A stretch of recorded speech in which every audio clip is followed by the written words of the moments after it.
नमस्कार। आज एक ऐसे इंसान की कहानी पर बात करते हैं जिसके पास ना तो कोई सेना थी और ना ही कोई सिंहासन, फिर भी उसके सिर्फ एक आइडिया ने एक पूरे के पूरे देश को जन्म दे दिया। ये कहानी है जूसेप्पे मैज़ीनी की, और इसी के साथ हम ये भी समझेंगे कि कैसे सिर्फ एक विचार में इतनी ताकत हो सकती है कि वो एक राष्ट्र बना दे।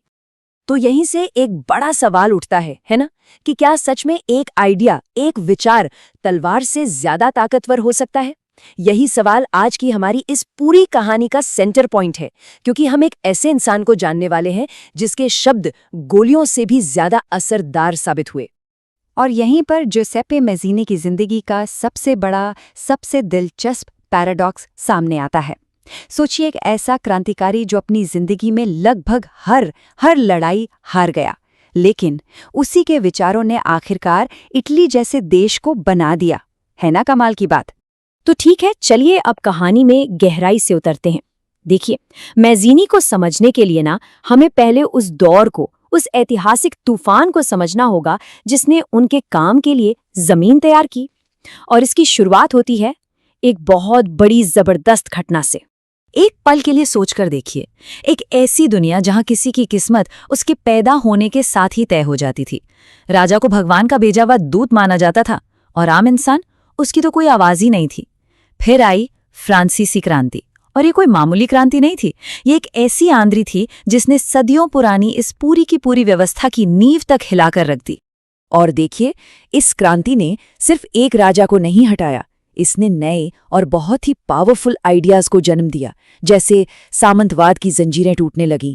लोग अब पहली बार खुद को किसी राजा की प्रजा की तरह नहीं, बल्कि एक देश के नागरिक, एक सिटीजन की तरह देखने लगे थे। हर तरफ समानता, लोकतंत्र, इन सब चीजों की बातें हो रही थी। और ये कोई छोटा मोटा बदलाव नहीं था, ये एक बहुत बड़ा साइकोलॉजिकल शिफ्ट था। समझिए, प्रजा होने का मतलब है कि आप किसी के नीचे हैं, किसी के अधीन हैं, जबकि नागरिक होने का मतलब है कि आप देश के एक बराबर के सदस्य हैं। राष्ट्रवाद की जो आग बाद में जली ना, उसके लिए ये बदलाव, ये सोच बहुत बहुत जरूरी थी। और बस इन्हीं क्रांतिकारी विचारों की लहर पर सवार होकर एक शख्स सामने आता है। एक ऐसा शख्स जो इन सभी नए आइडियल्स का, इन नए आदर्शों का प्रतीक बन गया। नाम था जूसेप्पे मैज़ीनी। मैज़ीनी का बस एक ही जुनून था, एक ही सपना था, बिखरे हुए इटली को एक करना। क्योंकि उस समय इटली कोई देश नहीं था, वो तो बस एक भौगोलिक इलाका था जो छोटे छोटे राज्यों में बटा हुआ था, जिन पर अलग अलग विदेशी ताकतों का कब्जा था। मैज़ीनी का सपना था इन सब टुकड़ों को जोड़कर एक आज़ाद, इंडिपेंडेंट, रिपब्लिकन देश बनाना। अच्छा, मैज़ीनी के विचार सिर्फ पॉलिटिकल नहीं थे, उनमें एक स्पिरिचुअल टच भी था, एक आध्यात्मिक गहराई थी। उनका मानना था कि देश की सेवा करना भगवान की सेवा करने जैसा है। उनका मोटो था दियो ए पोपोलो, यानी ईश्वर और जनता। लेकिन वो सिर्फ ख्याली पुलाव पकाने वालों में से नहीं थे। उनके लिए सोच और एक्शन दोनों एक ही सिक्के के दो पहलू थे। और इसी सोच के साथ उन्होंने यंग इटली जैसे सीक्रेट ग्रुप्स बनाए, जिनका मकसद था पूरे इटली में क्रांति की चिंगारी जलाना। अब देखिए, उसी दौर में एक और बहुत बड़े विचारक थे, कार्ल मार्क्स। लेकिन मैज़ीनी का रास्ता उनसे बिल्कुल अलग था। जहां मार्क्स ने इतिहास को क्लास स्ट्रगल, यानी अमीर और गरीब के बीच की लड़ाई के तौर पर देखा, वहीं मैज़ीनी क्लास सहयोग, यानी सभी वर्गों को साथ लाने की बात करते थे। उनके लिए देश बनाना एक स्पिरिचुअल मिशन था, सिर्फ कोई इकोनॉमिक लड़ाई नहीं। और दोनों की सोच में जमीन आसमान का फर्क था। मैज़ीनी ने तो मार्क्स के बारे में ये तक कहा कि वो एक विनाशकारी आत्मा है जिनका दिल इंसानियत के लिए प्यार से नहीं, बल्कि नफरत से भरा है। इससे साफ पता चलता है कि मैज़ीनी के लिए क्रांति का आधार प्रेम और कर्तव्य था, नफरत नहीं।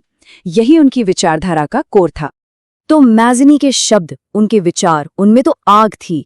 लेकिन जब उन विचारों को जमीन पर उतारने का वक्त आया, तो कहानी बिल्कुल पलट गई।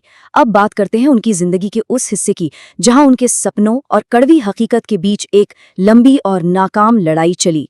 मैज़ीनी को एक ही रास्ते पर यकीन था, जनता का विद्रोह, एक पॉपुलर अपराइजिंग। उन्हें लगता था कि राजमहलों में बैठकर कूटनीति करने से कुछ नहीं होगा, आज़ादी तो सड़कों पर लड़कर ही मिलेगी। और इसी एक रास्ते पर चलते हुए उन्होंने अपनी पूरी जिंदगी लगा दी, और लगभग हर बार वो असफल रहे। उनकी नाकामियों की लिस्ट काफी लंबी है। 1833 में पीडमाउंट में एक साजिश पकड़ी गई और मजीनी को उनकी गैर मौजूदगी में ही मौत की सजा हो गई। फिर 1834 में स्विट्जरलैंड से एक हमले की कोशिश की, वो भी बुरी तरह फेल हुई।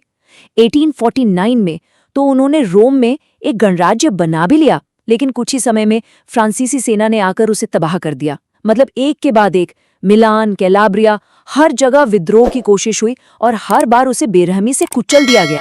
और ऐसा नहीं था कि सिर्फ विदेशी ताकतें ही उनके दुश्मन थी, खुद इटली के जो बड़े नेता थे, जैसे उस वक्त के प्रधानमंत्री काउंट कैवोर, वो तो मैज़िनी को हत्यारों का मुखिया कहते थे।